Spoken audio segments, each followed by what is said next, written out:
हरि ओम नमो भगवते शिवानंदाय। ओम नमो भगवते चिदानंदाय। ओम नमो भगवते कृष्णानंदाय। ओम नमो भगवते अखंडानंदाय। ओम नमो भगवते वासुदेवाय। श्री राम रामेति रामेति रमे रामे मनोरमे सहस्रनाम तत्तुल्यं राम नाम वरानने। श्री राम रामेति रामेति रमे रामे मनोरमे सहस्रनाम तत्तुल्यं राम नाम वरानने। श्री राम रामेति रामेति रमे रामे मनोरमे सहस्रनाम तत्तुल्यं राम नाम वरानने। आइए हनुमान जी विराजिए, कथा करूं मति अनुसार, प्रेम सहित गारी धरूं, पधारिए पवन कुमार सियावर रामचंद्र की जय। पवन सुत हनुमान की जय। रामचरितमानस स्वामी श्री अखंडानंद जी महाराज के प्रवचनों पर आधारित पुस्तक। हम उत्तरकांड देख रहे हैं, अंतिम सोपान है और अंतिम चरण में भी है। अभी हमने देखा कि काकभूषुंडी जी गरुड़ जी को बहुत सारा सत्य उपदेश देते हैं, राम कथा सुनाते हैं। गरुड़ जी का मोह भी बिल्कुल चला गया है। तो गरुड़ जी को एक प्रश्न होता है, तो गरुड़ जी कहते हैं कि हे कृपाणी जी, मैं एक प्रश्न पूछना चाहता हूँ कि ये प्रश्न मेरे मन शरीर के संबंध में है। पहले जो था वो काक जी के शरीर पे था, मैंने शरीर काक जी को कौवे का सिर क्यों मिला इसके बारे में था। तो वो तो संदेश जो था वो मिट गया सबके। तो भी कहते हैं कि प्रश्न मन शरीर के संबंध में है, क्योंकि ये संत वेद पुराण ये सबका निश्चित मत है कि ज्ञान के समान दुर्लभ और कोई वस्तु नहीं है। और बताया कि लोमस मुनि ने भी बारंबार वही ज्ञान का उपदेश आपको दिया था, परंतु तुमने भक्ति के समान उसको आदर नहीं दिया था। मैंने तुम्हें भक्ति के ही लिए आग्रह किया था कि मुझे सगुण ब्रह्म के लिए ही उपासना दो। तो मुझे बताओ, मतलब इससे मालूम पड़ता है कि ज्ञान और भक्ति में कुछ फर्क होगा, तो वह फर्क कितना है वो आप मुझे बताइए। तो वो प्रश्न गरुड़ जी काकभूषुंडी जी से पूछते हैं। और काकभूषुंडी जी पे कहते हैं कि वैसे तो तत्व ज्ञान से ज्ञान और भक्ति में कोई भेद नहीं है, लेकिन कुछ साधना की दशा में, कुछ प्रक्रिया की दशा में कुछ अंतर होते हैं। तो वो जो भी बताया वो हमने देखा। अभी आज आगे देखते हैं दोहा नंबर 119, इसके आगे की चौपाई। ज्ञान पंथ कृपान कई धारा, परत खगेश होई नहीं बारा। जो निर्विघ्न पंथ निर्भय, सो केवल्य परम पद लहै। अति दुर्लभ केवल्य परम पद, संत पुराण निगम अगम बद। राम भजत सोई मुकुति गोसाई, अनइच्छित आवै बरियाई। जिमि थल बिनु जल रहि न सकाई, कोटि भांति को करे उपाय। तथा मोक्ष सुख सुनु खगराई, रहि न सकै हरि भगति बिहाई। अस विचारी हरि भगत सयानी, मुक्ति निरादर भगति लुभानी।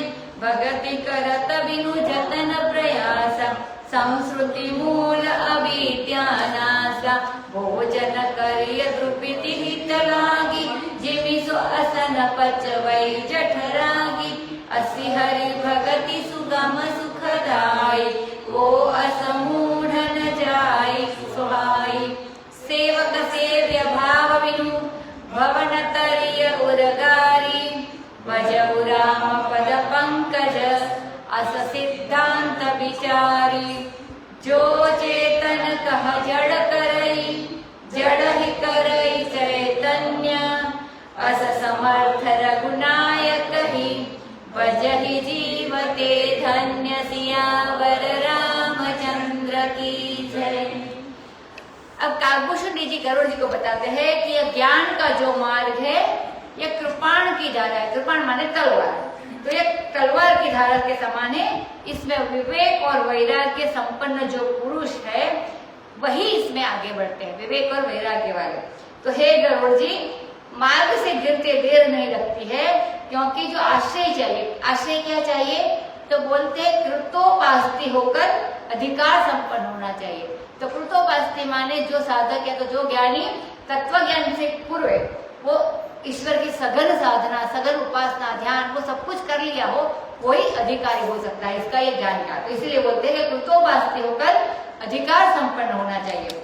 उसके बिना ही अगर चल पड़े तो फिर गिरने की संभावना है। और कहते हैं कि यदि कदाचित निर्विघ्न पंथ का निर्वाह हो जाए तब तो परम पद कैवल्य की प्राप्ति हो ही जाती है। यदि यह ग्रंथि खुल गई, जड़ चेतन की जो गांठ बांधते हैं, मानी हुई है वैसे तो है नहीं, तो यदि यह ग्रंथि खुल गई, अविद्या अंधकार का नाश हो गया तत्व ज्ञान के द्वारा, तो फिर क्या पूछना। परम पद तो कैवल्य है। कैवल्य माने परम मुक्ति, शुद्ध चेतना की अवस्था, तो कैवल्य। और कहते हैं कि अद्वैत वेदांती ही कैवल्य को परम पद मानते हैं। कैवल्य माने स्वामी ने लिखा है अकेलापन, लेकिन कैवल्य माने परम मुक्ति, शुद्ध चेतना की अवस्था। तो जहाँ द्वैत हो ही नहीं उसको कैवल्य कहते हैं, माने दोनों एक है। दोनों में तो है ही नहीं, जो भी है वो एक ही है, एक ब्रह्म ही है। बोले योग में भी तो कैवल्य मानते हैं, तो बोलते कब, तो बोले समाधि लग गई, दृष्टा अपने स्वरूप में अवधान हो गया, माने स्थिर हो गया, अवस्थान हो गया। जो समाधि रखती है तो दृष्टा अपने स्वरूप में स्थिर हो जाता है, तो कैवल्य हो गया योग में। तो बोले नहीं, उसमें तो जगत बना हुआ है अलग, दूसरे जीव भी बने हुए हैं अलग, जगत का नियंता ईश्वर बना हुआ है अलग से। तो वहां अनेकता की प्रतीति न होने पर भी वस्तुतः अनेकता बनी हुई होती है, समाधि में जब बताते हैं। और परंतु तत्व ज्ञान के मार्ग को, कैवल्य मोक्ष को केवल वेदांती स्वीकार कर सकते हैं, अद्वैत वेदांती।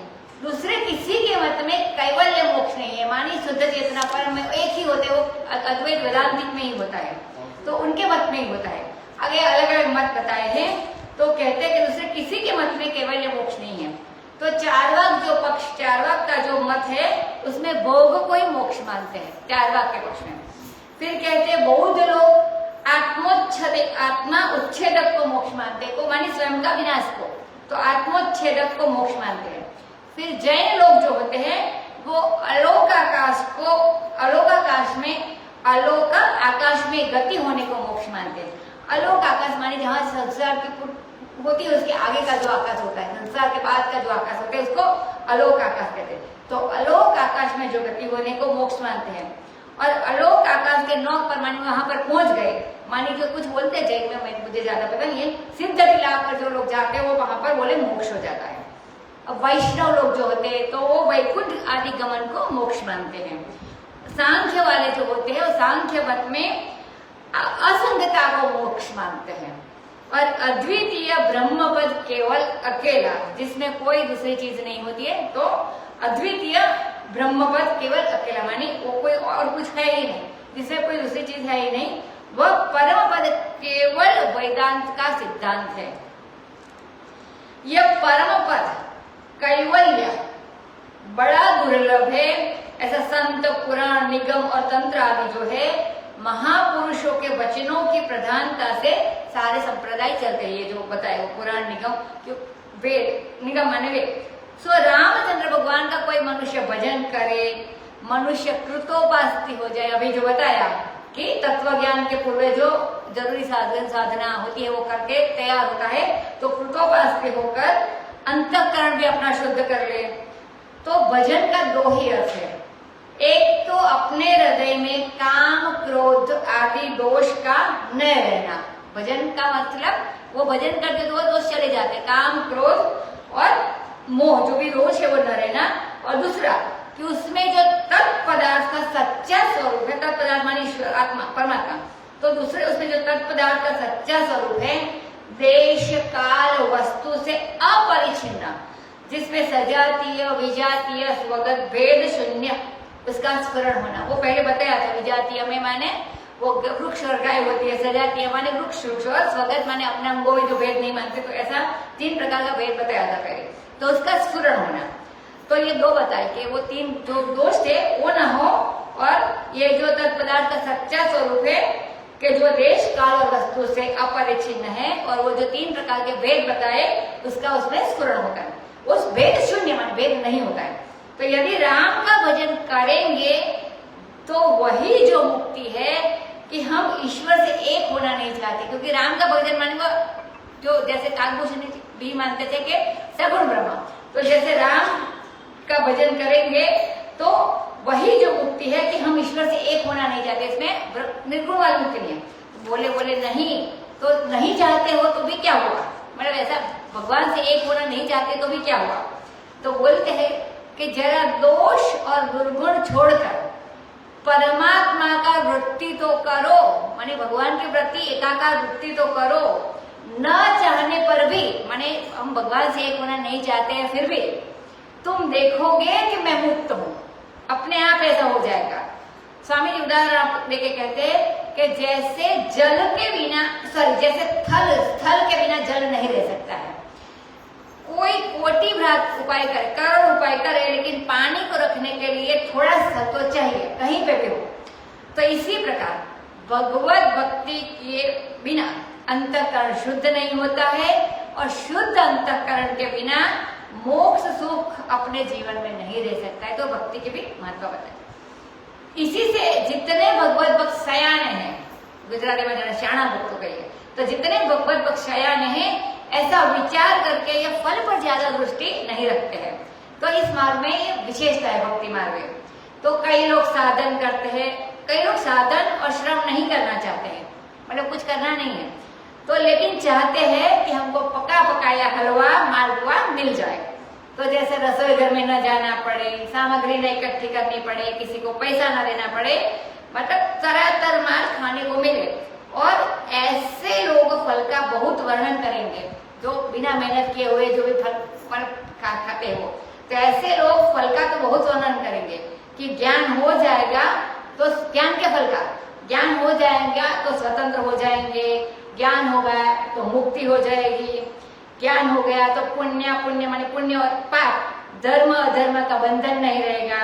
मतलब ऐसे फल का वर्णन तो बहुत करेंगे ऐसे जो तैयार खाने वाले लोग, लेकिन ज्ञान प्राप्ति के जो साधन हैं उससे वो लोग कतराते हैं, माने वो लोग वो नहीं पसंद करते, ज्यादा बताते भी नहीं इसके बारे में। तो यह पक्ष तो साधन की प्रकारता स्पर्धाता से है, जिससे मनुष्य योग्य अधिकारी बन जाए उसका निरूपण करते हैं। इसीलिए फल का निरादर करके, मुक्ति का निरादर करके भक्ति रूप साधन में लग जाते हैं जो भक्ति मार्गी लोग होते हैं। तो भक्ति करके बिना प्रयत्न के संस्कृति की मूल, संस्कृति माने संसार चक्र जो आवागमन है, आना जाना है, तो वो जो संसार चक्र का जो मूल जो अविद्या है जिसके कारण हमको दिखता है, तो वो जो अविद्या है उसका नाश हो जाता है। ये भक्ति ऐसे करते हैं बिना फल के। तो बात यह है, बिना फल की अपेक्षा, बात यह है कि अविद्या के नाश के लिए केवल प्रकाश चाहिए, झूठी गांठ मिटाने के लिए केवल प्रकाश चाहिए, क्योंकि गांठ खोलनी तो है नहीं, कल देखना कि गांठ है ही नहीं इतना, तो सिर्फ प्रकाश चाहिए। तो कहते हैं कि दीपक जलाकर प्रकाश में देखो, अथवा तो दूसरा कौन सा प्रकाश होता है, मणि के प्रकाश में देखो, हीरा जो जड़ता हो तो उसके प्रकाश में भी देख सकते हैं। तो दीपक जलाकर के प्रकाश में देखो अथवा तो मणि के प्रकाश में देखो, तो भी अंधकार तो रहेगा नहीं, और जो भी ग्रंथि है वो झूठी हो जाएगी, माने देखते पता चल जाएगा कि ये ग्रंथि जो जड़ चेतन की ग्रंथि मानते हैं वो है ही नहीं, असल में चाहिए प्रकाश देखने के लिए। तो गीता में बताया है, मच्चित्ता मदगत प्राणः उदयन्तं परस्परं कथयन्तश्च मां नित्यं तुष्यन्ति च रमन्ति च तेषां सततयुक्तानां भजतां प्रीतिपूर्वकं ददामि बुद्धियोगं तं येन मामुपयान्ति ते।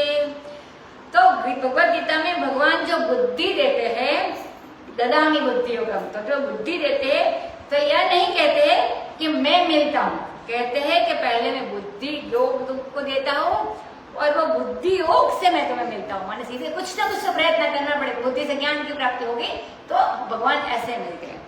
और आगे भी कहते हैं कि तेषाम एवानुकंपार्थम अहम अज्ञानजम तमः नाशयाम्यात्म भावस्तः ज्ञान दीपेन भासत, ये भी भगवद गीता में कहा है। और उपनिषद में भी यही बात कही है जो हम लोग 10वें शांति मंत्र में बोलते हैं कि यो ब्राह्मणम विदधाति पूर्वम यो वै वेदांश प्रणोति तस्मै तमदेवमात्म बुद्धि प्रकाशम मोक्षिर्वै शरणमहं प्रपद्ये। तो बुद्धि प्रकाशम मुमुक्षुर्वै शरणम प्रपद्ये, तो कहते हैं कि मैं बुद्धि को प्रकाशित करने वाले देव की शरण में मोक्ष की अपेक्षा से मोक्ष की प्राप्ति के लिए जाता हूँ। तो जो भोजन किया जाता है, स्वामी जी कहते हैं, तो वह तृप्ति के लिए किया जाता है, संतोष के लिए किया जाता है, परंतु होता क्या है, जठराग्नि उस भोजन को पचा देती है। तो इसी प्रकार यह हरि भक्ति भी सुगम है, सहनी है, सुखदायी है, इसको करने में बड़ी तृप्ति मिलती है, बड़ा आनंद आता है। लेकिन यह क्या करती है, स्वयं चिंतामणि के रूप में, चिंतामणि मोनी जागवे रत्न जो जड़ रहता, तो चिंतामणि के रूप में प्रकट होकर के ग्रंथि को खोल देती है। मानिए इसके प्रकाश से हम लोग देख सकते हैं कि सत्य में ग्रंथि है ही नहीं, तो अविद्या को मिटा देती है और इसी प्रकार से ग्रंथि को भी खोल देती है।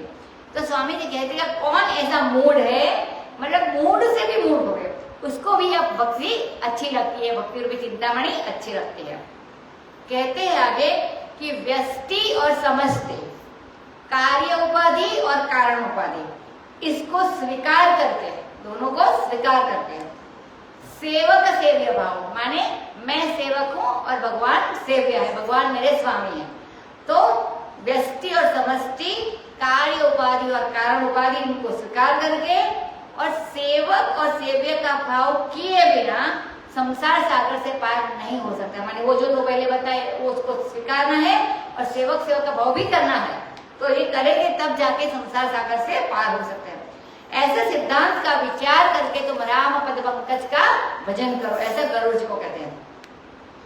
कहते हैं कि जो दुनिया को उलट रहा है, चेतन को जड़ और जड़ को चेतन बना रहा है, ऐसी माया जिसके हाथ में है कि चेतन ब्रह्म जड़ जगत मालूम पड़े, और ऐसी विद्या जिसके हाथ में है यह जड़ जगत चेतन ब्रह्म से अलग मालूम पड़े, ऐसे समर्थ रघुनायक का जो भजन करते हैं वे जीव धन्य है। हमारे भगवान चाहे माया से सब कुछ कर सकते हैं।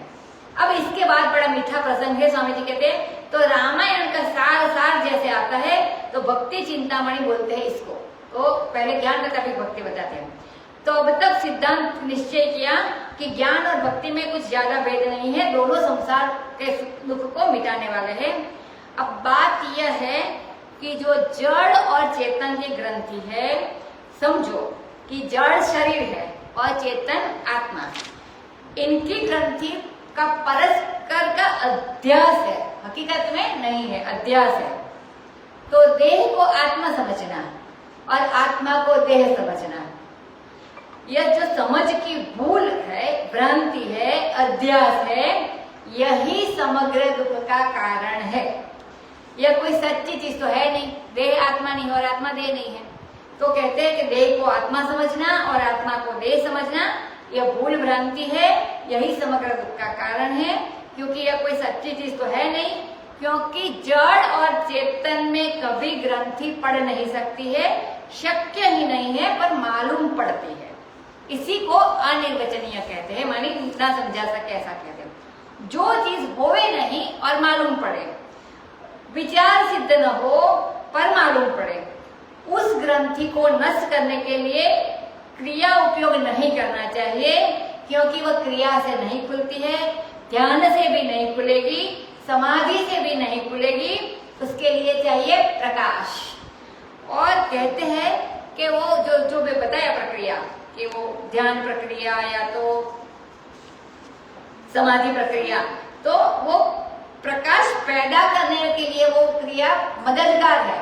अगर हम ध्यान करेंगे, हम समाधि लगाएंगे, तो हमको ज्ञान रूपी प्रकाश करने में ये सारी चीजें मददगार होती है। भावना भी मददगार होती है, ध्यान समाधि भी मददगार होती है। लेकिन अंत में ये सारी क्रिया के बाद जब प्रकाश जब होगा, ज्ञान का प्रकाश जब होगा, तब बात साफ साफ दिखाई पड़ेगी कि जड़ और चेतन में सच्ची गांठ नहीं है। इसके लिए वस्तु का यथार्थ ज्ञान होना चाहिए, मतलब जैसा है ऐसा ज्ञान होना चाहिए, जो चीज है वो पता चलनी चाहिए। माने परिच्छिन्नता की ग्रंथि को खोलने के लिए अपरिच्छिन्न ब्रह्म का ज्ञान, आत्मा और ब्रह्म की एकता का ज्ञान होना चाहिए। इसमें दो बात हुई, एक तो अपने बल पौरुष से दीपक जलाना। कल सुना था दीपक जलाने के लिए कितनी लंबी प्रक्रिया थी कि वो गाय को हरा घास खिलाओ, फिर दूध लाओ, फिर दही जमाओ, घी बनाओ।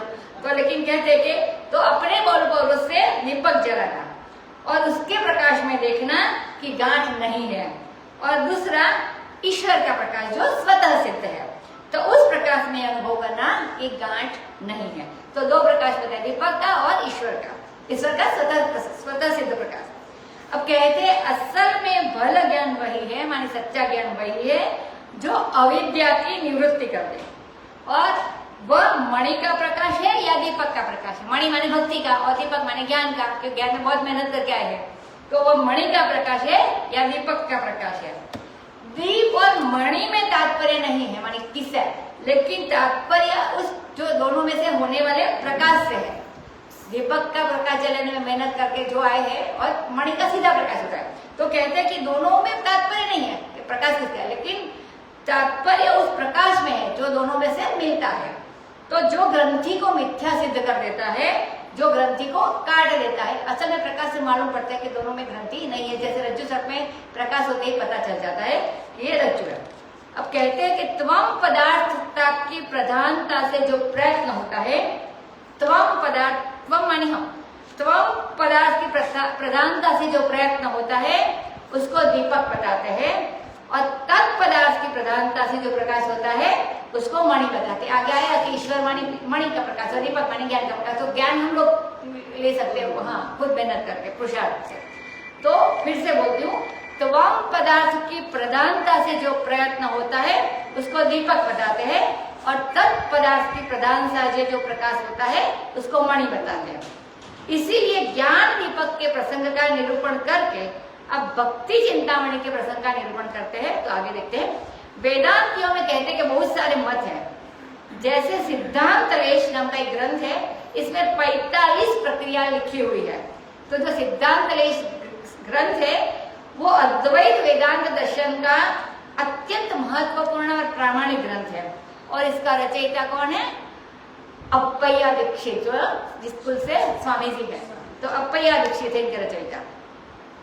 अब प्राचीन काल से ये सारी प्रक्रिया चली आती है। तो वेदांत दर्शन में भी कास्य कृष्ण औडोलमी ये दोनों तत्वज्ञ है, वेदांती है। तो वेदांत दर्शन में भी कास्य कृष्ण और औडोलमी आदि भिन्न भिन्न वेदांतियों के मत की समीक्षा भी हुई है। शंकराचार्य भगवान भी भिन्न भिन्न मतों की समीक्षा करते हैं, और शंकराचार्यों के जो अनुयायी है, तो अनुयायियों में ही अनेक प्रकार की प्रक्रिया है। तो उन प्रक्रियाओं में कोई तत्पदार्थ प्रधानता होती है और कोई त्वम पदार्थ प्रधानता, माने कोई अपने बारे में आत्मा का ज्ञान हो तो परमात्मा ब्रह्म का ज्ञान, तो कोई तत्पदार्थ की प्रधानता होती है और किसी में त्वम पदार्थ की प्रधानता होती है, और उसी के कारण भेद मालूम पड़ता है, असल में भेद नहीं होता है। कहे ज्ञान सिद्धांत बुझाई, सुनहु भगति मुनि कई प्रभुताई, राम भगति चिंतामणि सुंदर, बसई गरुड़ जाके उर अंतर, परम प्रकाश रूप दिन राति, नहीं कछु चयति आकृत बाति, मोह दरिद्र निकट नहीं आवा, लोभ बात नहीं ताहि बुझावा, प्रबल अविद्या तम मिटि जाय, हारहि सकल सलभ समुदाय, खल कामादि निकट नहीं जाय, बसई भगति जाके उर माहि, गरल सुधा सम अरिहित होय, तेहि मुनि बिनु सुख पावन कोय, व्यापहि मानस रोग न भारी, जिनके बस सब जीव दुखारी, राम भगति मणि उर बस आके, दुख लवले सन सपने मुताके, चतुर शिरोमणि तेहि जग माहि, जे मणि लागी सुजतन कराही, सो मुनि जदपि प्रगट जग अहै, राम कृपा बिनु नहीं को लहै, सुगम उपाय पाई वे तेरे, नरहत भाग्य देहि भट बेरे, पावन पर्वत वेद पुराण, राम कथा रुचिरा करनाना, मर्मी सज्जन सुमति कुदारी, ज्ञान विराग नयन उरगारी, भाव सहित खोजई जो प्राणी, भाव भगति मनि सब सुख खानी, मोरे मन प्रभु अस विश्वास, राम ते अधिक राम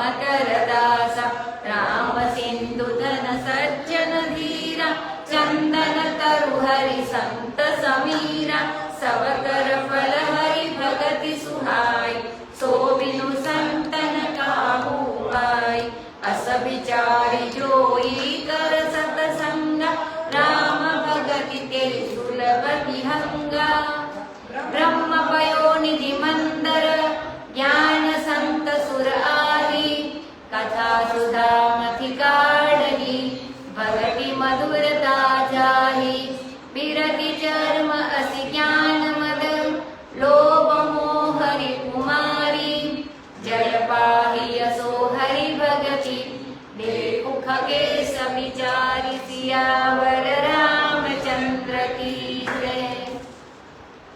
अब कहते हैं कि ज्ञान सिद्धांत में मैंने समझा कर कहा, काकुशनी जी गरुड़ जी को कहते हैं कि ज्ञान सिद्धांत में मैंने समझा कर कहा, अब भक्ति मणि की जो प्रभुता है उसको तुम सुनो।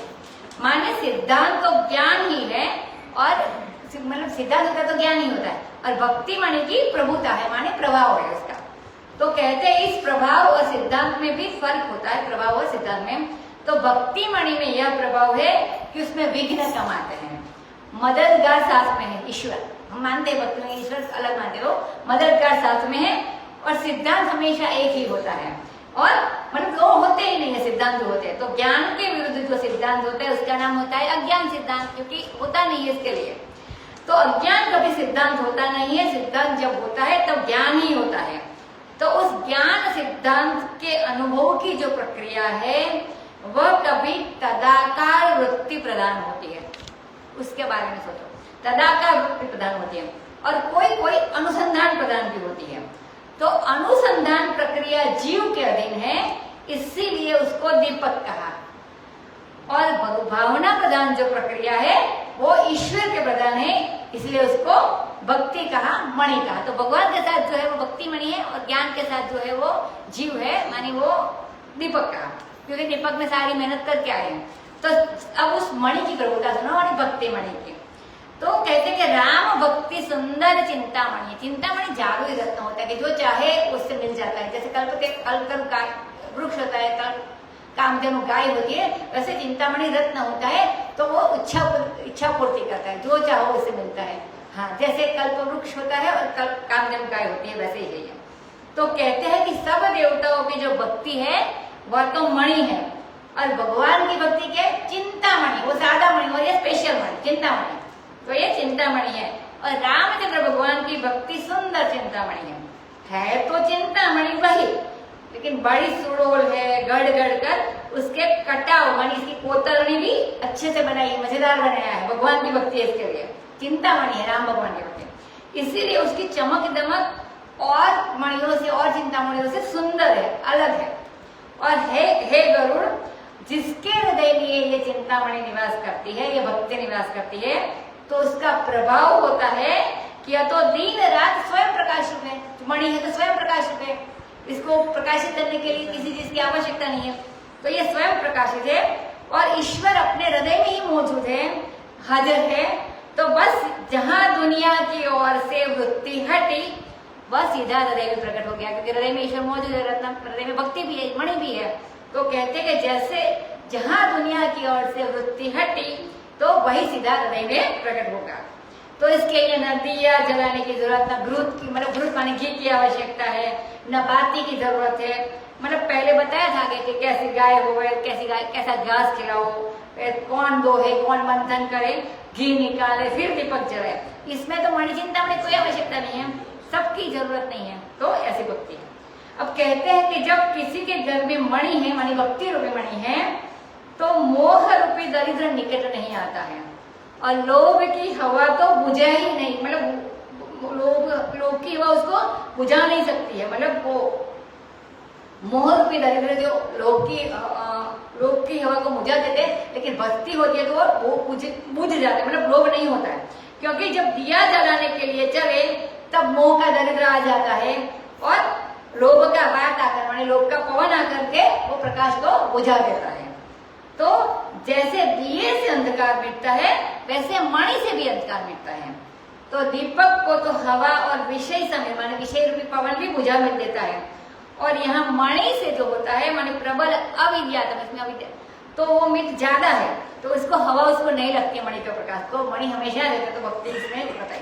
और कहते हैं कि फतिंगे और सरब माने वो जो कीड़े मोह होते हैं वो आते हैं, तो दीपक के उसमें, तो वो भी इसके पास नहीं आते मणि के प्रकाश में।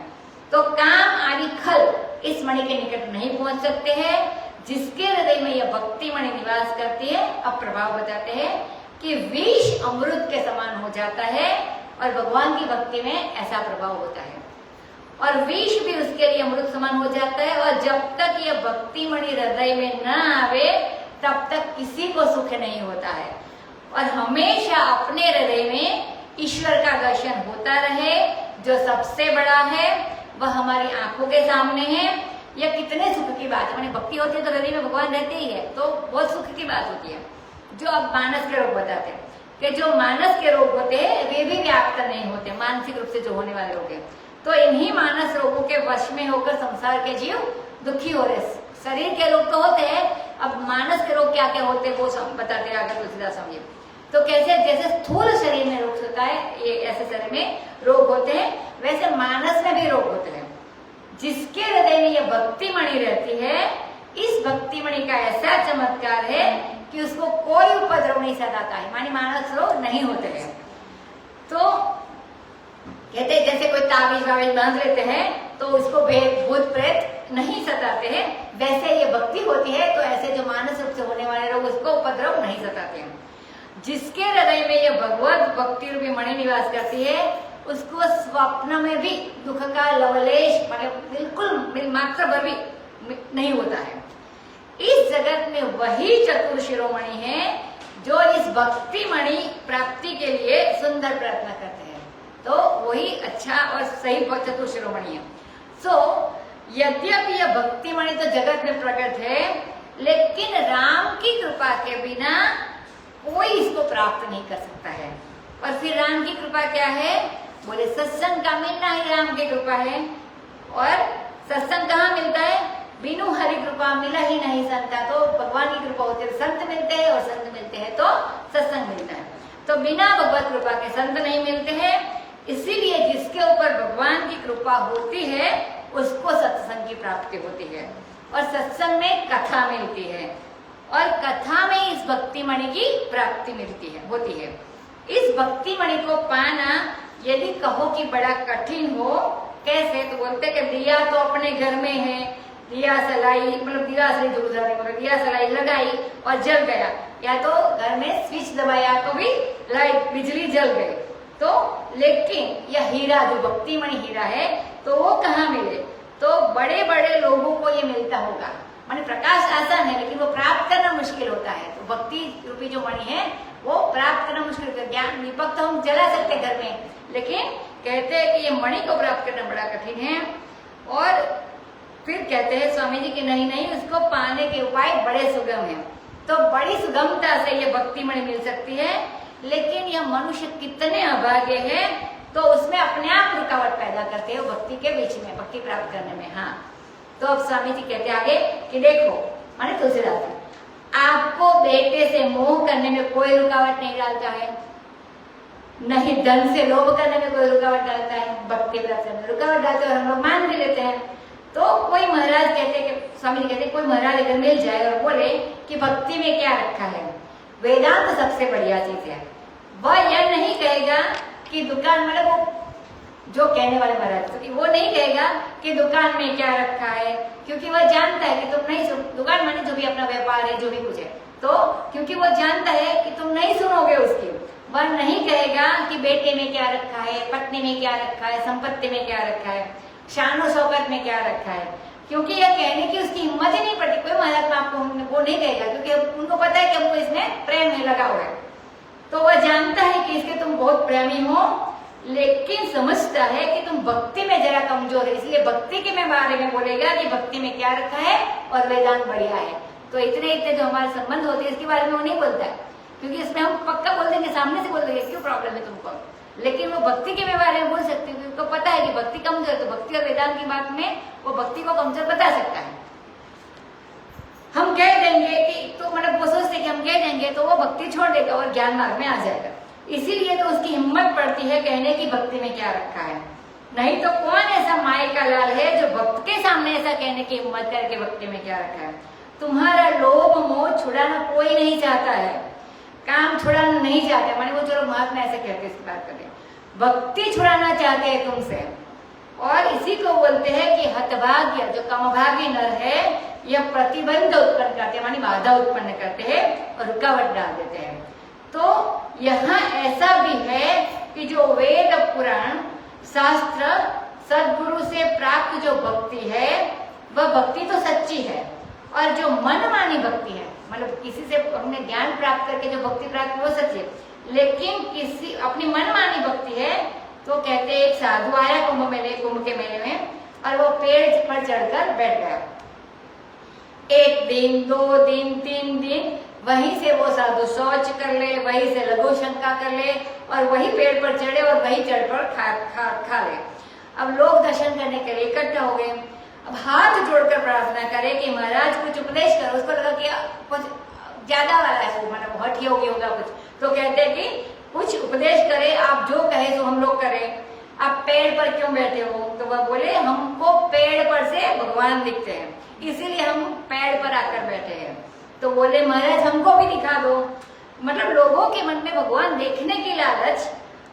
वह बोला बैठ जाओ पेड़ के नीचे, और क्या क्या कहते हैं, जनेऊ निकाल कर फेंक दो, चोटी काट दो और एक पत्थर लेकर दूसरे से लड़ाओ, माने आपस में लड़ाते हैं वो, उस पत्थर को चाटो, तब तुम्हें भगवान के दर्शन होंगे। मानिए जो आजकल चल रहा है वो अंदर अंदर जो कले करवा रहे इसकी बात कर रहे हैं स्वामी जी, तो ऐसे मतलब तब भगवान के दर्शन होंगे।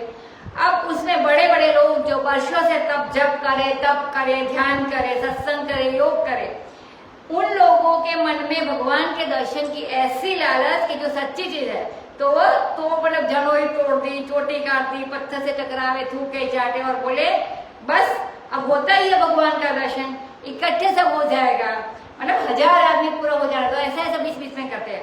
तो भले बताओ कि उस बेवकूफों को भगवान का दर्शन होने वाले है या नहीं होने वाले। तो ऐसे गलत लोगों की बात मान लेते हैं लोग।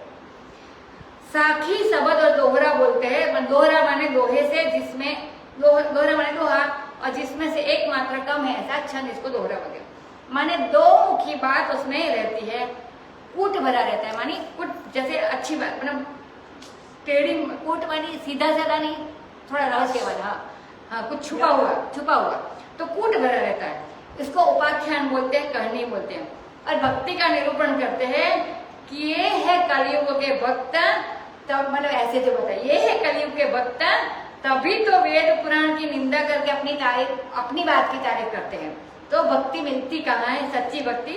तो कहते हैं कि ये वेद पुराण पावन पर्वत है। जो वेद और पुराण हमारे ग्रंथ है वो पावन पर्वत है, और उसमें राम कथा के रुचिर खान बने हुए हैं। मानी राम कथा रूपी रुचिर खान, मानी खान जो बोलते जिसमें से सोना वगैरह जो मिलते तो उसकी खान होते। और सज्जन जो है, सज्जन लोग उसके मर्मी है, उसके जानकार है। और सुमति उसको खोदने के लिए कुदाल, मान जो अच्छी बुद्धि होती है, कुदाल मानी कोदाल जिससे हम खोद सकते हैं, तो सुमति रूपी कुदाल से हम उसको खोद सकते हैं जो खान है उसको। और हे गरुड़ जी, ज्ञान और वैराग्य आंखें है, तो ज्ञान और वैराग्य रूपी आंखें से देख के, सुमति रूपी बुद्धि से वो कुदाल से खोद के, और सज्जन रूपी जो जानकार है उससे वो राम कथा रूपी खान को निकाल खोदना है। मानी तो कहते कि जैसे किसी पहाड़ में खान हो और जानकार ले जाकर वहां पर बतावे, देखने के लिए आंख हो और उसे खोदा जाए तब मणि निकलती है। तो असल में भी तो पता है कि वो पर्वत पे कहीं जाके होते हैं ना, हाँ, तो वैसे ये जो रूपक बता के बताया कि सज्जन मरनी हो तो उसके पास जाओ, फिर सुमति से आंख को ज्ञान और वैराग्य की आंख से देखो और वो सुमति की कुदाल से उसको खोदो, तब जाके ये मणि मिलती है। अब भाव सहित जो प्राणी उसको ढूंढता है उसको सब प्रकार की सुख खानी भक्ति मणि की प्राप्ति होती है, जो भाव से मानी पूरे प्रयत्न से करता है तो उसको। और काकभूषणी जी कहते हैं कि हे गरुड़, मेरे मन में यह विश्वास है कि राम से अधिक राम का दास है। तो दास की विशेषता यह है कि वह प्रभु को ही अपना सब कुछ मानता है। दास उसको कहते हैं, माने भक्त सेवक उसको कहते हैं जो अपने को स्वामी के हाथ बेच दे, मतलब अपना जो भी है स्वामी का, और स्वामी उसके ऊपर क्रोध भी करे, स्वामी उसको बांध भी सके, स्वामी उसका वध भी कर सके, और स्वामी उसके ऊपर कृपा भी कर सके। यह सब जिस पर करने का अधिकार स्वामी का होता है उसका नाम दास होता है। तो ऐसा दास होना चाहिए, ऐसे भक्त हम बने तब जाके भक्ति मिलती है। अब भगवान ने कहा कि जिसको केवल मेरी गति है, दूसरी कोई आशा ही नहीं है, बार बार आता है कि जिसको केवल मेरी गति है, दूसरी कोई आशा नहीं है, ऐसा जो दास है वह भगवान को बहुत प्यारा होता है, राम भगवान को भी प्यारा होता है। अब कहते हैं कि रामचंद्र जी है समुद्र और संत है बादल धीर। तो भगवान, दूसरी बात होता है कि भगवान चंदन के वृक्ष है और संत है वायु। तो जैसे समुद्र में पानी खारा होता है, ऐसे निर्गुण है राम, और संत है समुद्र का पानी उठाने वाले बादल। तो उसको उठाकर वो खारे से मीठा बनाते हैं संत लोग, और फिर मीठा बनाकर सबके ऊपर बरसाते। तो ये संत की भूमिका बताई। और आगे कहते जो संत होते हैं वो बादल से लिखा मीठा पानी बरसाने, और निर्गुण निर्विशेष निर्विकार जो ब्रह्म है वह तो खारे पानी के समुद्र के समान बने। थोड़ा है, मुश्किल है, सीधे सीधे तो आता नहीं है। तो संत जो होते हैं वो ऊपर ले जाते हैं और मीठा बनाते हैं, और माने हमको जो भगवान की जो वाणी होती है वो वही संत लोग ही हमको तो सीधा सरल करके संत समझाते हैं। तो ऐसे ही बताते कि संत ऐसे है। और कहते कि भगवान मानो चंदन के वृक्ष है, यानी उसमें सांप लिपटे होते हैं चंदन के वृक्ष में। तो हाँ, तो मलयाचल पर्वत पर होते हैं। हाँ, तो कहते लेकिन संत तो कैसे समीर है, माने पवन है। जैसे मलया नील परातक काल मलयाचल की वायु को लेकर लोगों को सुगंधित प्रदान करते हैं। वो सांप यानी मुश्किल को भी हटा के भी, मुश्किल सांप से भी लिपटे होते हैं, फिर भी उसकी हवा को लोगों तक पहुंचाते हैं। ऐसे ही संत हमेशा करते हैं। तो कहते सबका फल है भगवान की सुहाई भक्ति, मानी भगवान को प्यारी भक्ति, और यह कभी बिना संत के किसी को मिलती नहीं, हमको भी जैसे ये संत से मिली है। यह भक्ति केवल संतों से ही प्राप्त होती है। ऐसा विचार करके जो हमेशा सत्संग करता है उसको यह राम भक्ति चिंतामणि ये दुकान से प्राप्त होने वाली नहीं है, यह संत से प्राप्त होने वाली है, सत्संग से प्राप्त होने वाली है। तो हे गरुड़, उसके लिए यह राम भक्ति सुलभ है, ऐसे जो संत से मिलते हैं उसको। आगे कहते हैं ब्रह्म तो समुद्र के समान है और ज्ञान मंदराचल के समान है। मंदराचल माने पर्वत जिसका मथुरा बनाया था। तो ब्रह्म तो समुद्र के समान है और ज्ञान मंदराचल के समान है। और ब्रह्म रूपी पयोनिधि को ज्ञान रूपी मंदराचल मंथन करता है, और संत जो देवता है, संत रूपी देवता है, तो जैसे संत देवता मंदराचल से समुद्र का मंथन करते हैं, वैसे संत रूप देवता ज्ञान के मंदराचल से ब्रह्म रूप समुद्र का मंथन करते हैं। और उस ब्रह्म प्रयोनिधि में से भगवत चर्चा, कथा सुधा, यही अमृत निकलता है। मतलब ये संत जब भी करते हैं तो हमको ये अर्थ बताते हैं, सूर्य ज्ञान का अर्थ बता देते हैं कथा करके। तो भगवत चर्चा और कथा सुधा यही अमृत निकलता है। भक्ति मिठास है और जन्म मरण से छूट जाना, मोक्ष प्राप्त करना, हरि पद की प्राप्ति करना, उसका रस है भक्ति का। तो हे गरुड़, विचार करके देखो, इस संसार में दो प्रकार के राजा इस शरीर में राज्य करते हैं और दोनों में लड़ाई होती रहती है।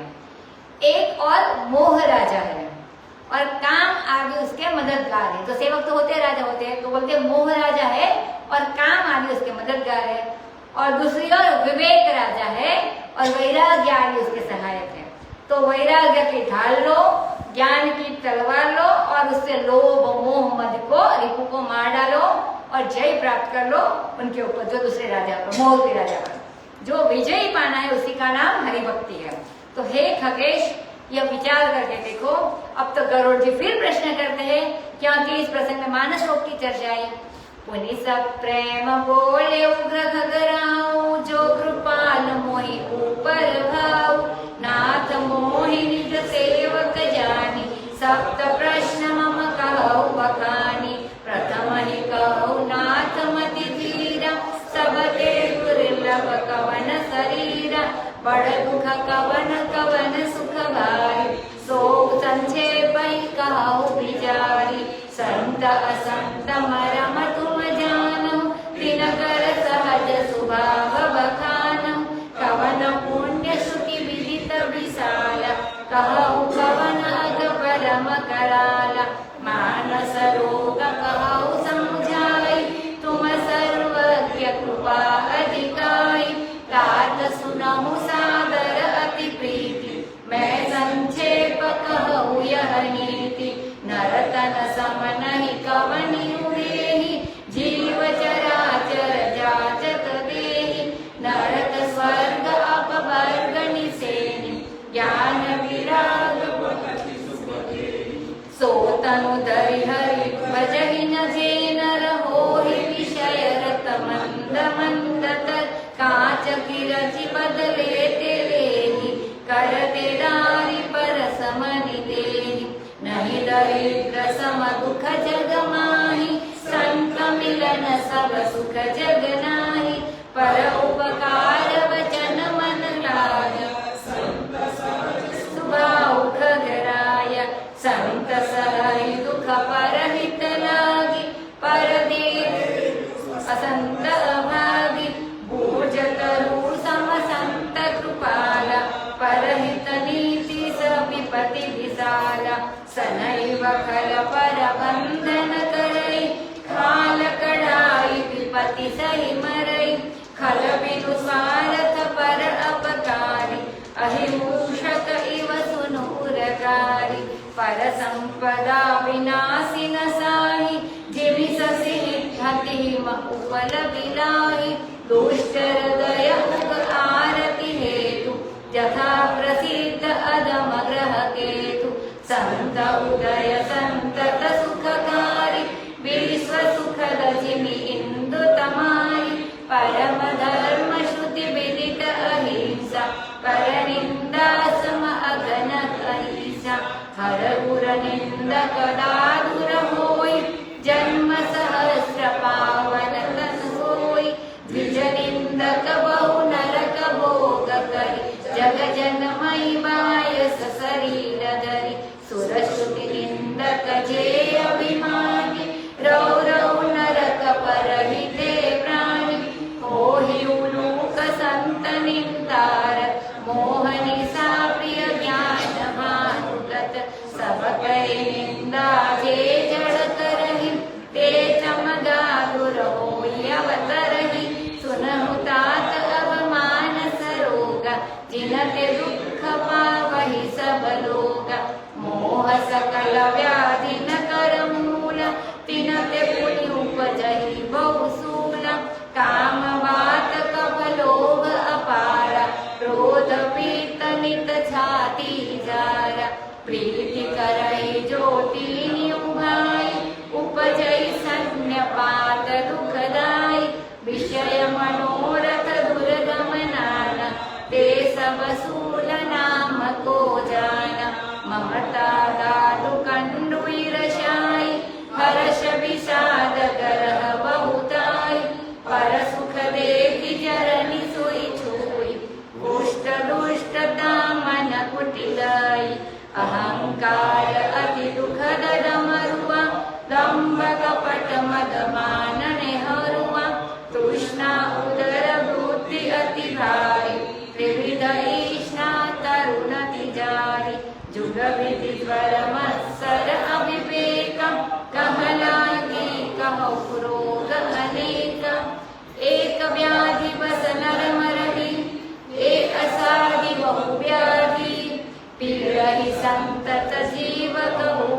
सो किमि रहै समाधि, नेम धर्म आचार तप। ज्ञान यज्ञ तप दान, भेषज पुनि कोटिन नहीं। रोग जाहि हरि जान, सियावर रामचंद्र की जय। अब गरुड़ जी बड़े प्रेम से बोले कि कृपालु, यदि आपका मेरे ऊपर प्रेम है तो हे स्वामी, आप मुझे अपना सेवक जानकर मेरे 7 प्रश्नों का वर्णन करो। तो पहले यह बताओ स्वामी, क्योंकि आप मति धीर है, इसका अभिप्राय यह है कि आपसे प्रश्न किया जाए तो हम घबराते नहीं, हमारे धीरज से सुनने वाले हो। तो जिनकी बुद्धि कमजोर होती है और सोचते हैं कि पता नहीं है क्या प्रश्न कर बैठेगा, तो हम उसका उत्तर दे सकते हैं या नहीं दे सकते। तो प्रश्न सुनकर जो घबराता है तो उस बुद्धि की कमी का लक्षण होता है। तो इसीलिए आप मती धीरे माने आप ऐसे घबराने वाले नहीं है। और अब जैसे लोग होते हैं उसको अपनी बेइज्जती की भी फिक्र बनी रहती है। तो आप तो मती धीर है महाराज। तो पहले ये बताओ कि सबसे दुर्लभ शरीर कौन सा है। तो यह बात जैसी काकभूषणी जी बता सकते हैं वैसी और कोई नहीं बता सकता, क्योंकि वो तो सारे शरीर में से जन्म ले चुके हैं। तो कहते हैं कि ये बात जैसे काकभूषणी जी बता सकते हैं वैसे कोई और नहीं बता सकता, क्योंकि उन्होंने 10,000 जन्म लिया है, कभी सांप, कभी कौवा, कभी शूद्र, कभी ब्राह्मण। इतनी बात हमने सुनी है, इसके लिए सारा समझ होता है। इतने शरीर इन्होंने ग्रहण करके अनुभव किए हैं कि ठीक ठीक वही बता सकते हैं कि कौन सा शरीर सबसे बढ़िया है।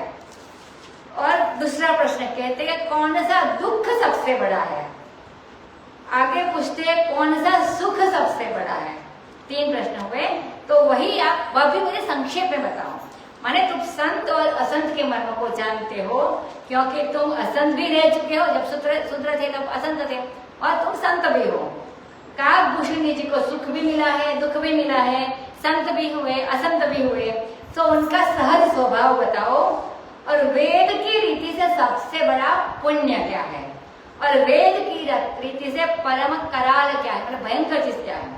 और असल में तो पाप पुण्य आंख से दिखाई नहीं देते हैं। फल बल कल की वस्तु प्रत्यक्ष नहीं होती है, इसीलिए वह वाग्गम्य भी होती है, पता ही नहीं जाती है। तो एक ही काम कभी पाप भी हो जाता है और कभी पुण्य भी हो जाता है।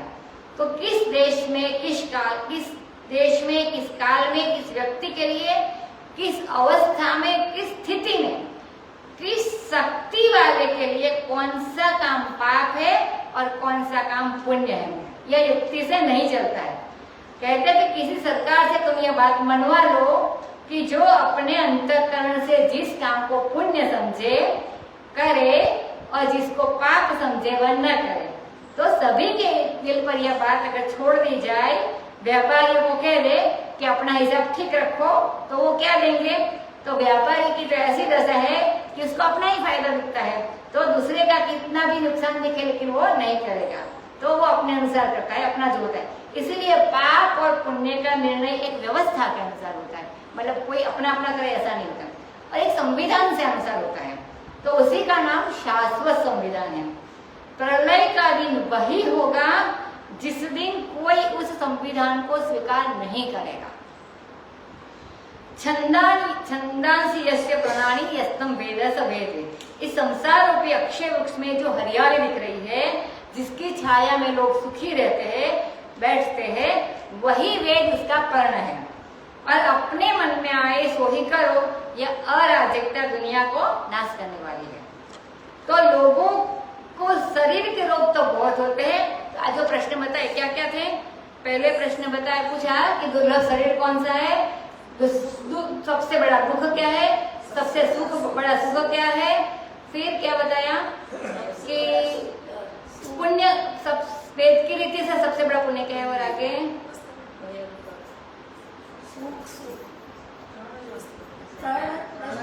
कौन सा काम पुण्य है और कौन सा काम पाप है। तो 7 प्रश्न हुए। तो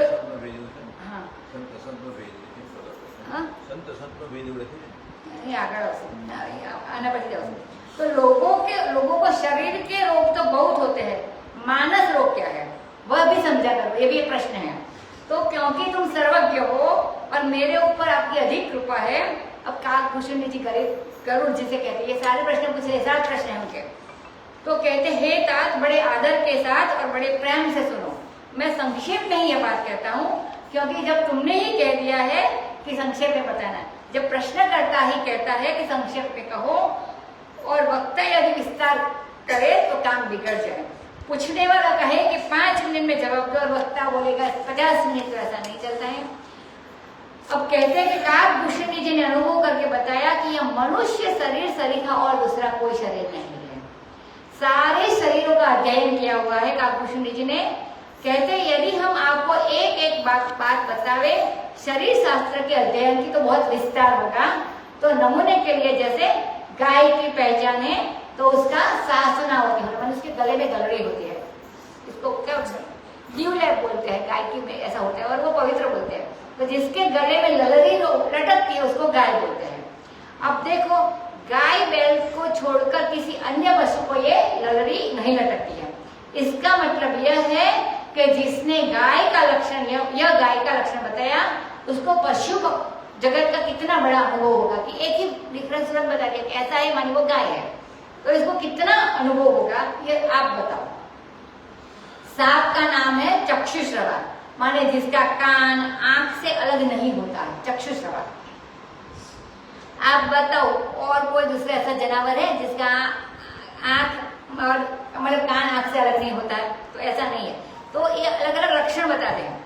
फिर कहने का मतलब यह है कि संसार में न जाने कितने तरह के प्रपंच होते हैं, उसका अध्ययन करके यह निश्चय है कि सत्कर्म करने के लिए यह हाथ, लोक परलोक का विचार करने के लिए यह बुद्धि, और सद्भावना करने के लिए ये हृदय, और परमानंद और मोक्ष आनंद का अनुभव करने के लिए मनुष्य शरीर जैसा मिला है, सृष्टि में वैसा दूसरा कोई शरीर नहीं है। तो मनुष्य शरीर क्यों दुर्लभ है और क्यों सबसे अच्छा है? क्योंकि उसमें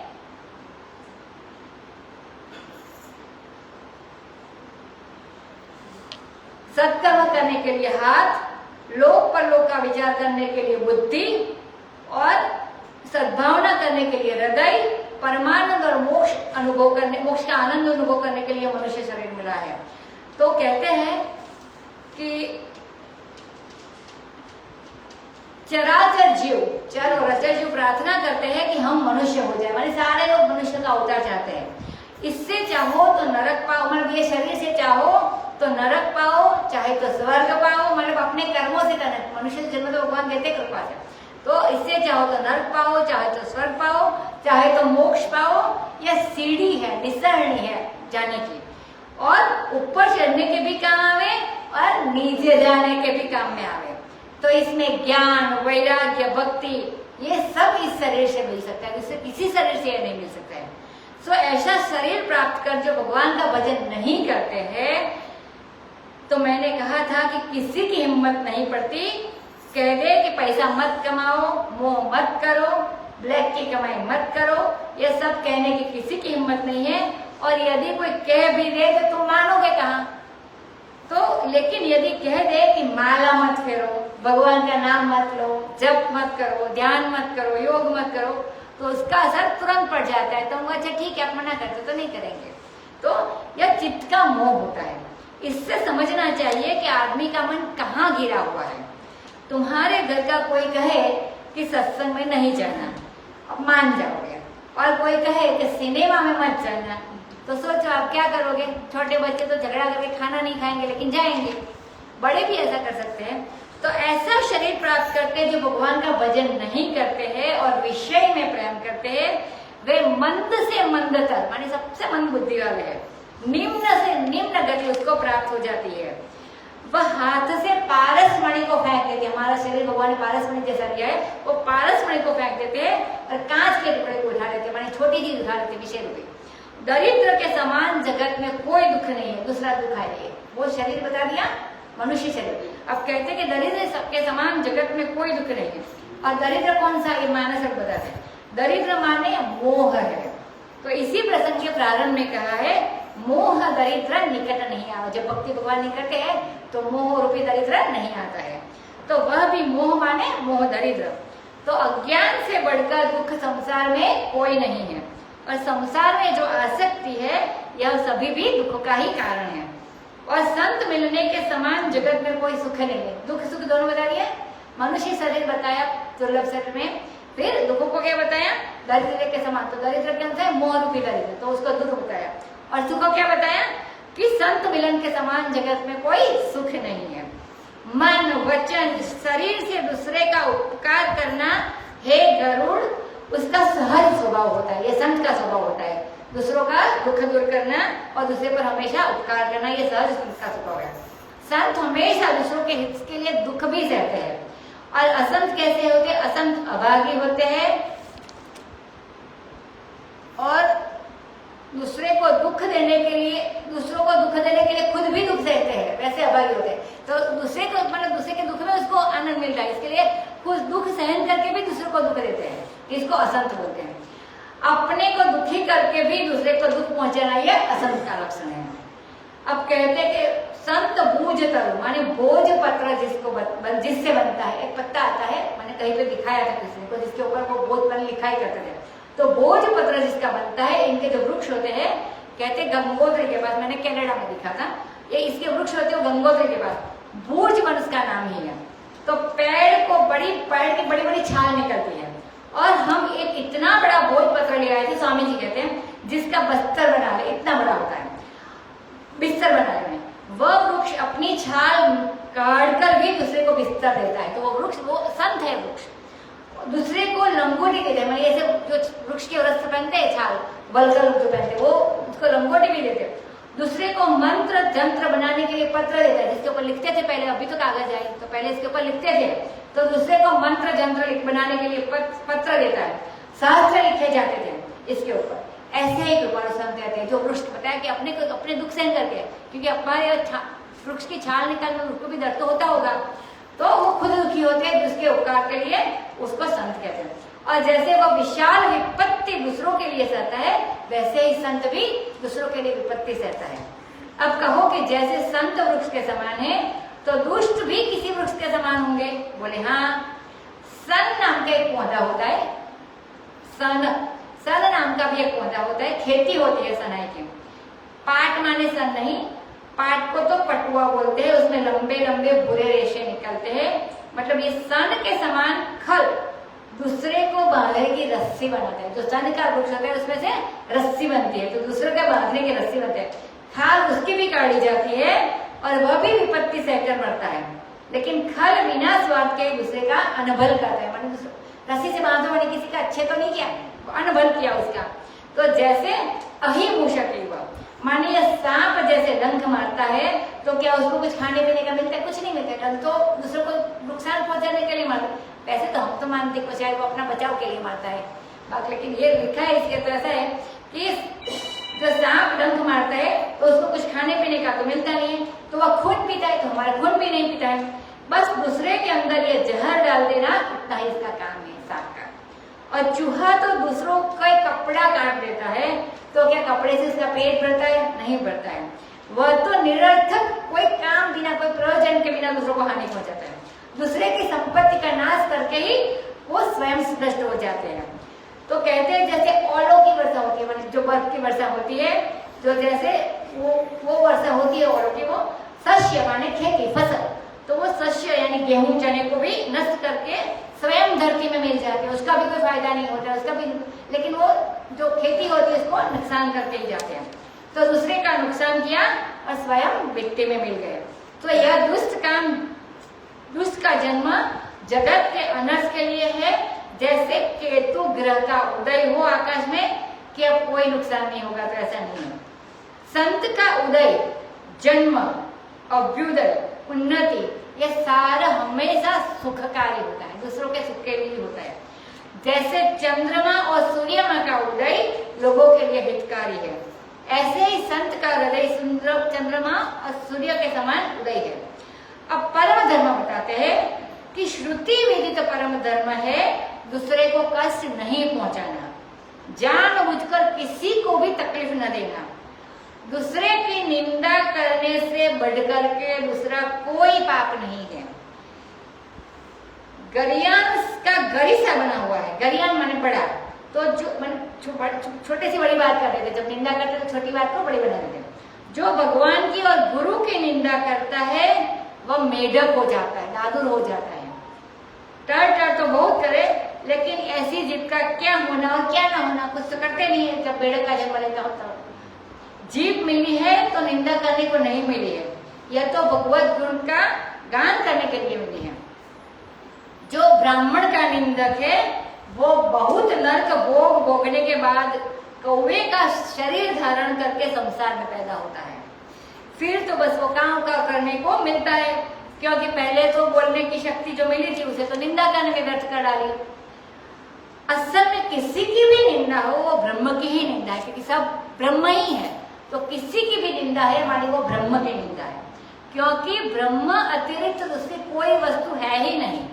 इसीलिए सबको ब्रह्म जानने के लिए जो विवेक किया जाता है, आत्मा अनात्मा का वह तो साधन है, निंदा नहीं है, वह द्वेष नहीं है। लेकिन अंत तो गत्वा यही जाना जाता है कि परमात्मा के सिवाय दूसरी कोई वस्तु नहीं है। इसीलिए कोई भी निंदा, किसी की भी निंदा परमात्मा की निंदा है, ब्रह्म की निंदा है। अब कहते हैं देवता और श्रुति की निंदा जो अभिमानी करते हैं वे प्राणी रव रव नरक में पड़ते हैं, माने भयंकर नरक में पड़ते हैं। और जो संतों की निंदा में लगे हुए हैं वे उल्लू होते हैं, माने घुवड़ होते हैं, जिसको गुजराती में बोलते हैं। उनको सूर्य न देखे, प्रकाश न दिखे, उनको कहीं पर भी ज्ञान नहीं प्राप्त होता, क्योंकि उनको मोह निशा प्यारी, उसको रात को ही दिखता है घुवड़ को। ज्ञान भानु उनके लिए अस्त हो गए। ज्ञान मतलब वो ज्ञान का सूर्योदय उसके उसमें होता ही नहीं, क्योंकि वो उसने निंदा की होगी संतों की। अब कहते हैं कि ज्ञान की प्राप्ति नहीं होगी और वो जड़ सबकी निंदा करते, निंदा जो जड़ मतलब जो जड़मती सबकी निंदा करता है वो चमगादड़ होकर जन्म लेता है। चमगादड़ माने चामाचुरी। तो सो हब हे तात, अब मानस रोग सुनो जिनसे मनुष्य को बड़ा दुख मिलता है। जैसे शरीर में रोग होता है वैसे ही मानस में भी रोग होता है। ऐसा नहीं कि मन में जो आवे उसे आने दो, मन का निरोध ही मत करो, मैंने रोको ही नहीं मन को कि क्या आना है क्या नहीं आना है। और माने मन को रोककर कायदे में न रखने वाला मनुष्य, मन को रोककर कायदे में माने जो करना है कायदे में न रखने वाला मनुष्य सामाजिक धर्म का भी पालन नहीं कर सकता। मन तो विपरीत जाएगा, उसका स्वभाव है। वह राज धर्म का पालन नहीं कर सकता, वह दैहिक धर्म का भी पालन नहीं कर सकता, वह सांप्रदायिक या तो शास्त्र धर्म का पालन क्या करेगा अगर आपका मन को संयम नहीं रखेंगे तो कहते हैं कि वह ईश्वर धर्म का पालन भी नहीं कर सकता है। मगर मन संयम में नहीं है तो कितने धर्म का पालन नहीं कर सकते। एक तो वही धर्म मतलब मन, क्योंकि मन में तरह तरह की वासनाएं हैं, जो उनको रोकने के रास्ते में चलता है वह धर्म के मार्ग में चलता है। मानी जो मन में रही हुई वासना को जो रोकता है वही धर्म के मार्ग से चल सकता है। जो मन को रोक कर मर्यादा में रहे कि यह खाना है और यह नहीं खाना है, यह करना है या नहीं करना है, क्या बोलना है क्या नहीं बोलना है, ऐसी मर्यादा जिसके मत में नहीं होगी वह किसी धर्म के समाज के मार्ग में नहीं चल सकता। वह तो पशु भी नहीं है, क्योंकि पशुओं में भी मर्यादा होती है। स्वामी जी कहते कि कुत्तों में भी मर्यादा होती है। उनके बच्चे प्रायः फाल्गुन मास में ही पैदा होते हैं, लेकिन यदि कोई मनुष्य होकर भी मनुष्य मर्यादा नहीं रखता तो वह किसी धर्म किसी संप्रदाय के योग्य नहीं है। मन को वश में करना ही चाहिए, मन को कायदे में रखना ही चाहिए। इसीलिए मानस रोग का निर्णय करके उनकी दवा हमेशा करनी चाहिए। अब सबसे पहले कहते कि मोह सभी रोगों का मूल है, अज्ञान मूलम। यह सारा जगत अज्ञान मूल मानी अविद्या मूल जगत है। सब रोगों का मूल कारण अज्ञान है और उससे नाना प्रकार के विविध प्रकार के आध्यात्मिक आधिदैविक शूल पैदा होते हैं। शूल माने दुख, तो आध्यात्मिक और आधिदैविक शूल पैदा होते हैं। काम का वात रोग होता है, मतलब काम हो तुम्हारे तो वात रोग होता है। स्वामी जी वात का बहुत तीन होते हैं और में इसकी बात बताते हैं कि काम होता है तो वात रोग होता है, और जब वात रोग होता है तो आदमी पागल हो जाता है। और काम का और क्या मतलब जब पागल हो जाए तब क्या बोलना चाहिए क्या नहीं बोलना चाहिए, कब हाथ पांव फैलाना चाहिए हिलाना चाहिए, कब नहीं हिलाना चाहिए, तो यह बात जब बात रोग में मालूम नहीं पड़ती है तो बिल्कुल कामवश होने पर भी मनुष्य की यही दशा होती है। तो ये मनुष्य एक मानस रोग बताए।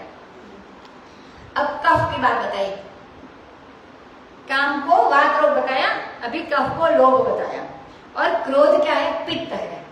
तो वात कफ पित्त हो गए तीनों। तो कफ लोभ है और क्रोध पित्त है, क्योंकि जैसे पित्त बढ़ने पर आदमी की छाती जलने लगती है वैसे ही क्रोध बढ़ने पर भी आदमी के दिल में जलन होती है।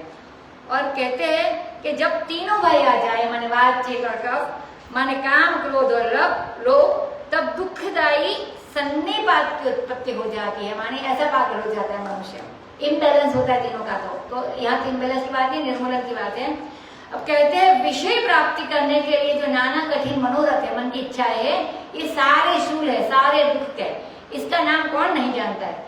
तो कहते हैं ममता दाद है, ईर्ष्या कंडू है माने खुजली है, ये सारे रोग बताते हैं मनुष्य के। तो ममता जो होती है वो दाद जो होती है ना स्किन का ही रोग है। फिर ईर्ष्या कंडू है, माने ईर्ष्या की खुजली होती है, दाद होता है तो खुजली होती ही है, तो ममता दाद है, ईर्ष्या कंडू है। जब शरीर में खुजली है और उसे और खुजलाओ तो मजा आता है, मानी जब ममता और ईर्ष्या होती है तो तुमको अच्छा लगता है शुरू में, लेकिन जितना खुजलाओ वही उतना ही बढ़ता है, माने इसको सपोर्ट करो, प्रोत्साहित करो तो वो इतना ही बढ़ता है। और यदि उसकी क्या बोलते खुजली को सह लो तो वो अच्छा हो जाते हैं, आगे नहीं बढ़ता है वो। माने ममता और ईर्ष्या यदि मन में न हो, मन में राग न हो और मन को शांत कर लो। और यदि ईर्ष्या करने लग जाओ तो 1000 लोग रोज मिलेंगे ईर्ष्या करने के लिए, तो कि भला ये हमारे आगे आगे कैसे चल रहे हैं। तो हर्ष विषाद नाना प्रकार के ग्रह है जो मन में रहते हैं, और दूसरे के सुख को देखकर जो जलन होती है उसका नाम क्षय रोग होता है, ट्यूबरकुलोसिस। और मन की जो कुटिलता है उसको कुष्ठ रोग मानी कोढ़ बोलते हैं। और अहंकार क्या है, डमरुआ है। डमरुआ माने जो कंठ में बड़े बड़े कंठमाल निकलती है, ऐसा बोलते थे पहले, एक बार निकालो तो फिर से आती है। हाँ, तो ऐसी भी हो, तो माने शरीर के कचुए में जैसे नसें निकल आती है और उनको कटवा दिया जाए तो फिर से भीतर से निकल आती है। और तृष्णा तो क्या होती है, तो उधर रोकती है, मानी शरीर जब बड़ा हो जाता है। और 3 प्रकार की जो पुत्रेष्णा, वित्तेष्णा और लोकेष्णा है, वे हर तीसरे दिन आने वाले बुखार है। तो ये इच्छा जो होती है, पुत्रेष्णा, वित्तेष्णा और लोकेष्णा, ये भी हर तीसरे दिन आने, एकांत ताव कहते हैं, तो तीसरे दिन आने बुखार है। और शीत ज्वर और उष्ण ज्वर माने ठंडा से आने वाला ताव और गर्मी, तो शीत ज्वर और उष्ण ज्वर वो गर्मी से आने वाला और ठंडी से आने वाला 2 प्रकार का ज्वर क्या है, तो बोलते हैं मत्सर और अविवेक, वो दोनों ज्वर है, माने ताप है, ताव जिसको बोलते हैं। और कहाँ तक वर्णन करे, अनेक प्रकार के कुरोग है, एक रोग से ही आदमी मर रहा है, और ये तो बहुत सी असाध्य व्याधियां है, ये हमेशा जीव को पीड़ा पहुंचाती है। तो भला जीव को शांति और समाधि कैसे मिले। तो ये हम जो मानस रोग मिटा दे, अगर ये क्रोध, मन, मोह, लोभ, तो कितने सारे रोग दूर हो सकते हैं। तो कहते हैं कि नेम माने नियम, धर्म, आचार, तप, ज्ञान, यज्ञ, जप, दान, ये जो नाना प्रकार के उसके औषध है, दवाई है सारी, ये सारे जो रोग बताए उसके औषध है। नेम, धर्म, आचार, तप, ज्ञान, जप, यज्ञ, दान, ये नाना प्रकार के उसके औषध है। परंतु इनसे ये सारी औषधियों से रोग की निशेष निवृत्ति नहीं हो जाती है, मतलब थोड़ा रहता है। तो हे हरिजान गरुड़ जी, यह तो वैसे ही है कि थोड़े समय के लिए वो दब जाते हैं, लेकिन वो जैसे बंद करते हैं तो फिर से आ जाते हैं। आजकल चिकित्सा करते हैं कि ऐसी दवा लेते हैं जिसको 1-2 घंटे तक रोग का पता न चले, माने वो दर्द बताते हैं, सिम्टोमेटिक ट्रीटमेंट। तो उसमें और एक होती है हाँ, तो सिम्टोमेटिक होती है, तो इसमें सिम्टम्स मिल जाते हैं, अगर बुखार आया तो बुखार चले जाते हैं, तो मर जाते हैं, लेकिन वो जो जिसके कारण ये होता है इसकी दवाई नहीं करते हैं। तो ऐसा बोलते हैं कि जिससे 1-2 घंटे तक तो रोग का पता न चले, तो दवा तो ऐसी चाहिए जो रोग की जड़ को नष्ट करे। इसी से दवा के 2 रूप माने जाते हैं। एक होता है उपादान प्रयत्न, जिस उपादान से रोग हुआ है, माने जिस कारण से रोग हुआ है, और उस उपादान को ही मिटा दो। मतलब अगर कुछ एंटीबायोटिक दो तो मतलब जो किसी बैक्टीरिया की वजह से कुछ प्रॉब्लम हुआ तो वो बैक्टीरिया को मिटा दो, तब जाके वो बुखार भी नहीं आएगा, सर्दी भी नहीं होगी, कुछ भी नहीं होगा। अगर पेट के कुछ हो जाते हैं तो इसकी दबा दो, तो उसको नहीं, मतलब मूल को दबा दो, जो उपादानिक कारण को ही मिटा दो। और दूसरी होती है व्याधि प्रयत्न, माने जैसे हमने बताया सिम्टम्स वाले, तो जो लक्षण मालूम पड़ते हैं तो तत्काल जो रोग मालूम पड़ता है तो उसको तुरंत दबा दो, मतलब बुखार आया तो बुखार को पहले मिटा दो, तो बाद में उसके मूल की दवा देते हैं। तो ऐसी 2 प्रकार की दवा होती है। ऐसी तुरंत दवा देने वाली चिकित्सा क्षणिक होती है, मानी वो दवाई, लेकिन वो दवाई की असर खत्म होती है, वो सिम्टम्स फिर से हो जाते हैं। अगर उसके मूल को नष्ट कर दिया तो हमेशा क्योर हो जाएगा। और जो उपादान को ही बदलने वाली चिकित्सा होती है, यह शाश्वत चिकित्सा होती है। यह जो नेम, धर्म, आचार इत्यादि है, यह उपादान चिकित्सा नहीं है, वह व्याधि प्रत्यनिष्ठ चिकित्सा है। माने तत्काल व्याधि को शांत कर देते, लेकिन फिर उभर जाती है। तो ये करने चाहिए, लेकिन मूल क्या है, ज्ञान आगे बताएगी। एहि विधि सकल जीव जग रोगी, शोक हर्ष भय प्रीति वियोगी, मानस रोग कछुक में जाए, हरि सब के लख बिरले न पाए। जाने ते चीज ही कछु पापी, नासन पावहि जन परितापी। विषय कुपथ्य पायं पूरे, मुनि हृदय कानर बापूरे। राम कृपा नासहि सब रोगा, जो एहि भांति बने संयोगा।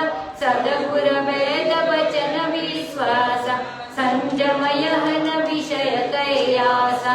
रघुपति भगति सजीवन मूरी, अनुपान श्रद्धा मति पूरी।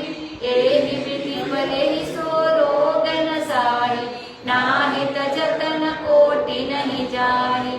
जानिय तब मन बिरुज गोसाई, जब उर बल विराग अधिकाई। सुमति सुधा बाढ़ई नित नई, विषय आस दुर्बलता गई। विमल ज्ञान जल सब सुनहाई, तब रह राम भगति उर छाई। शिव अज सुख सनकादिक नारद, जे मुनि ब्रह्म विचार विसारद। सब कर मत खगनायक एहा, करिय राम पद पंकज नेहा। श्रुति पुराण सब ग्रंथ कहाई, रघुपति भगति बिना सुख नाहि। कमठ पीठ जामहि बरुबार, बंध्या सूत बरु काहु हिमार। फुलहि नभ बरु बहुविधि फूला, जीवन लह सुख हरि प्रतिकूला। तृषा जाय बरु मृग जलपान, बरु जामहि ससती सविशान। अंधकार बरु रविहीन सावै, राम विमुख न जीव सुख पावै। हिम्मत अनंत विमुख राम सुख पावन कोई। बारी मथे घृत होई, बरु सिकता ते बरु ते। बिनु हरि भजन न भवतरिय, यह सिद्धांत अपेल। मसक ही करई विरंचि प्रभु, अजहि मसक तेहि। अस विचारित धि संशय, राम ही भजहि प्रवीण। सियावर रामचंद्र की जय। कहते विनिश्चितम वदामि ते, न अन्यथा वचांसि में। हरिम नरा भजन्ति, ये अति दुस्तरम तरन्ति ते। इस प्रकार जगत के सब जीव रोगी है। आगे जो बताया वैसे शोक हर्ष भय प्रीति वियोग, ये रोग सबको लगे हैं। सो यह तो मैंने मानस के कुछ रोग तुम्हें बताए। स्वामी जी कहते है तो यह सब, लेकिन हम रोगी हैं। यह बात जल्दी समझ में नहीं आती है कि हम रोगी हैं। जैसे आदमी पागल हो जाता है तो उसे 1000 बार समझाओ कि तुम्हारे दिमाग में कोई खराबी है, लेकिन वो मानने को राजी नहीं होता है। देह में रोग हो तो मान लेता है।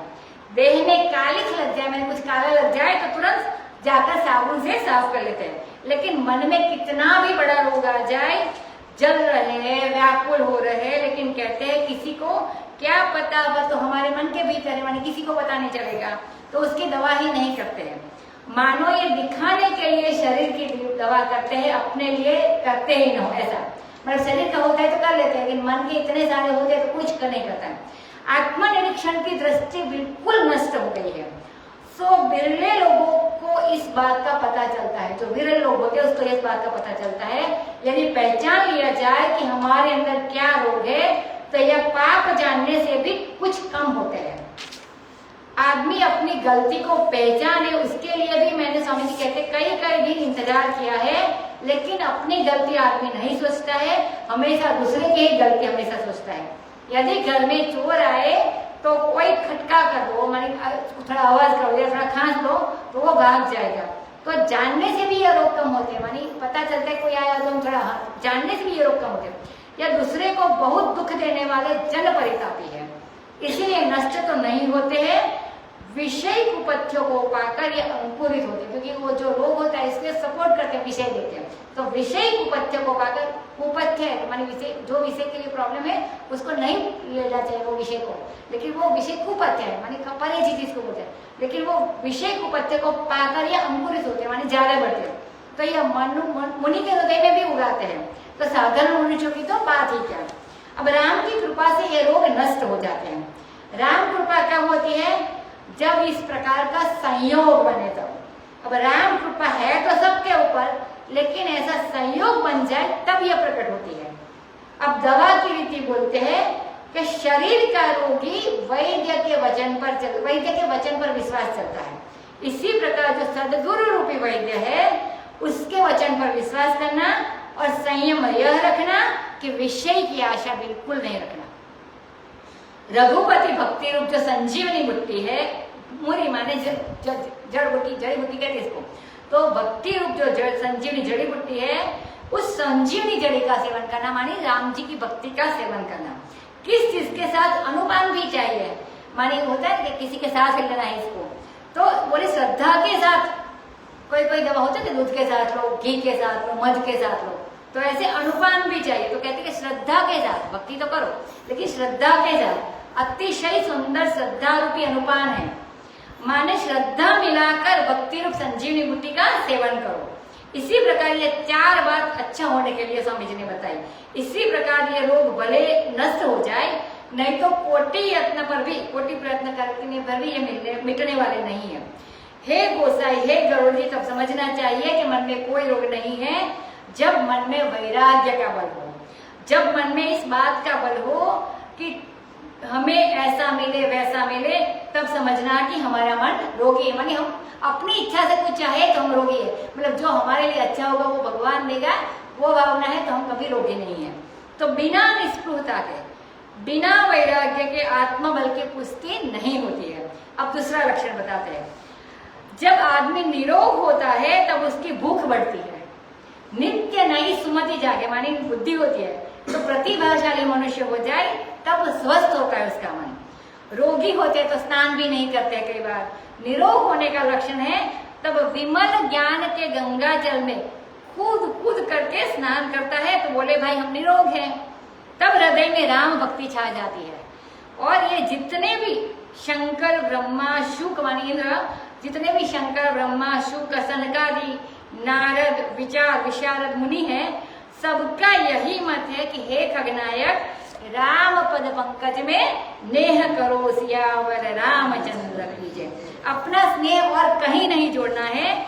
जो सर्व में व्यापक एक परमात्मा है उसी के साथ स्नेह करना।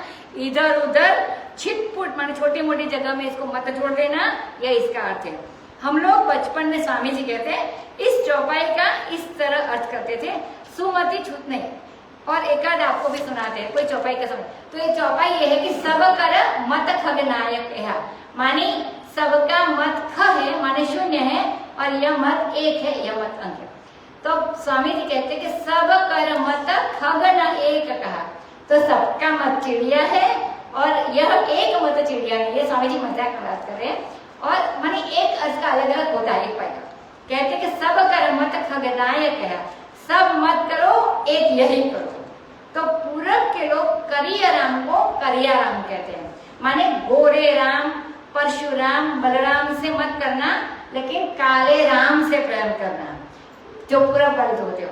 और श्रुति पुराण और सदग्रंथ सब कहते हैं कि रघुपति भक्ति के बिना सुख की प्राप्ति नहीं हो सकती है।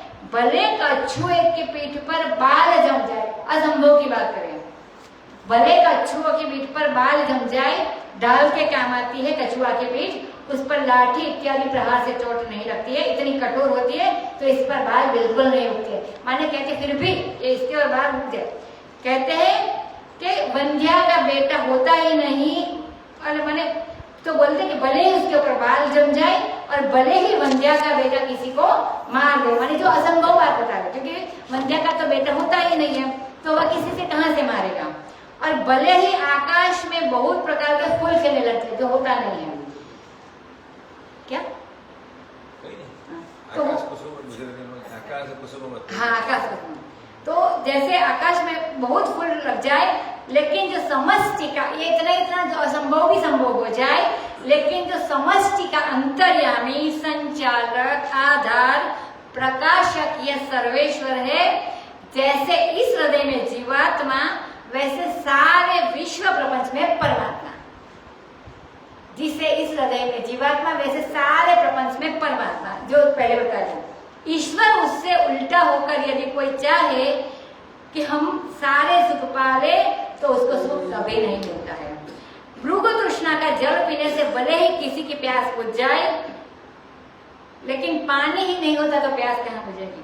भले खरगोश के सिर पर सिंह जब जाए, सस्ता सिंह होता नहीं, सस्ता सिंह होती नहीं, भले ही अंधकार सूर्य का नाश कर दे, लेकिन जो जीव राम विमुख है उसको सुख की प्राप्ति नहीं होती है। भले बर्फ से आग पैदा हो जाए, लेकिन राम से विमुख होकर किसी को सुख नहीं मिलता। पानी मत कर भले ही कोई घी निकाल ले, और बालू पेर कर भले ही कोई तेल निकाले, बालू वाली रेत वाली तेल काढो, तो बालू पेर कर भले ही कोई रेत निकाले, सिंह को करते हैं तो निकालते हैं, रेत को पी लो तो नहीं निकालते, तो भले बालू पेर कर भी कोई तेल निकाले, लेकिन भगवान के भजन के बिना संसार से पार नहीं हो सकते। यह अकाट्य सिद्धांत है, इसके बिना दुख का नाश नहीं होता है, दुख नहीं मिट सकता है। और कहते हैं कि प्रभु मच्छर को ब्रह्मा और ब्रह्मा को मच्छर से भी छोटा बना देता है। ऐसा विचार करके, संशय छोड़कर, जो बुद्धिमान, प्रवीण, चतुर, विद्वान पुरुष है वे हमेशा रामचंद्र भगवान का भजन करते हैं। मानी एक ही भगवान है। मैं तुमको बिल्कुल निश्चय बोलता हूँ, और मेरी बात कभी झूठी भी नहीं हो सकती। जो मनुष्य भगवत भजन करते हैं वह अत्यंत दुस्तर भवसागर को भी पार कर जाते हैं, उसको तैर जाते हैं। आगे अंतिम चरण संडे को होगा, रविवार को होगा। श्री राम जय राम, जय जय राम, श्री राम जय राम, जय जय राम, श्री राम जय राम, जय जय राम, श्री राम जय राम, जय जय राम। कथा विसर्जन होत है, सुनहु वीर हनुमान, राम लक्ष्मण